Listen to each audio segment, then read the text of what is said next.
ഗുണ്ടകളും ക്രിമിനലുകളും നാട്ടിൽ അഴിഞ്ഞാടുകയാണ്. ആലപ്പുഴ ചേർത്തലയിലാണ് ഒടുവിലത്തെ സംഭവം. ഹോട്ടൽ ഉടമയെയും ജീവനക്കാരെയുമാണ് പട്ടാപ്പകൽ ഗുണ്ടാസംഘം ആക്രമിച്ചത്. ആക്രമണത്തിന്റെ ദൃശ്യങ്ങൾ ന്യൂസ് 18 ലഭിച്ചു. ആക്രമണം നടത്തിയ കാപ്പ കേസ് പ്രതി അഭിരാമിനെയും സംഘത്തെയും പോലീസ് പിടികൂടി.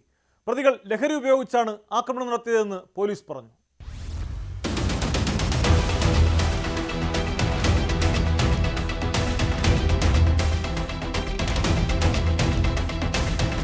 പട്ടാപ്പകൽ ചേർത്തല നഗരത്തെ വിറപ്പിച്ചായിരുന്നു ഗുണ്ടാ സംഘത്തിന്റെ ആക്രമണം.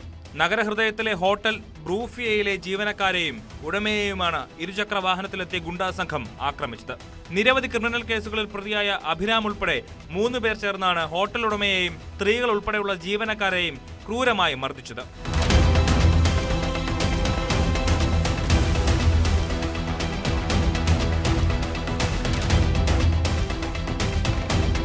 ഇരുചക്ര വാഹനത്തിൽ സഞ്ചരിച്ച സുഹൃത്തിനെയും ഭാര്യയെയും ഹോട്ടൽ ഉടമയും സുഹൃത്തുക്കളും കളിയാക്കി എന്ന് ആരോപിച്ചായിരുന്നു ആക്രമണം.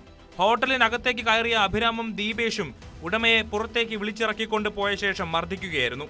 തർക്കത്തിനിടെ അഭിരാമിനും മർദ്ദനമേറ്റിട്ടുണ്ട്. എന്നാൽ യുവതിയെ കളിയാക്കിയെന്ന് ഗുണ്ടകൾ പറയുന്ന ആൾ ഹോട്ടൽ ഉടമ അല്ലെന്ന് പോലീസ് പറഞ്ഞു. തൈക്കാട്ടുശ്ശേരി സ്വദേശികളാണ് യുവതിയെ കളിയാക്കിയതായി ആരോപിക്കപ്പെടുന്നവരെന്നും പോലീസ് കണ്ടെത്തിയിട്ടുണ്ട്. ഹോട്ടലിൽ ആക്രമണം നടക്കുന്നു എന്ന വിവരത്തെ തുടർന്ന് ഉടൻ പോലീസ് എത്തി പ്രതികളെ പിടികൂടി.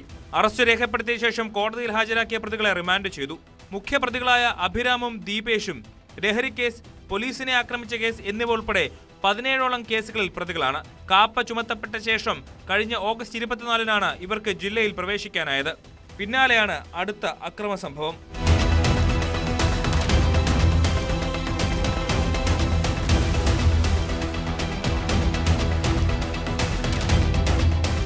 ന്യൂസ് 18 ആലപ്പുഴ.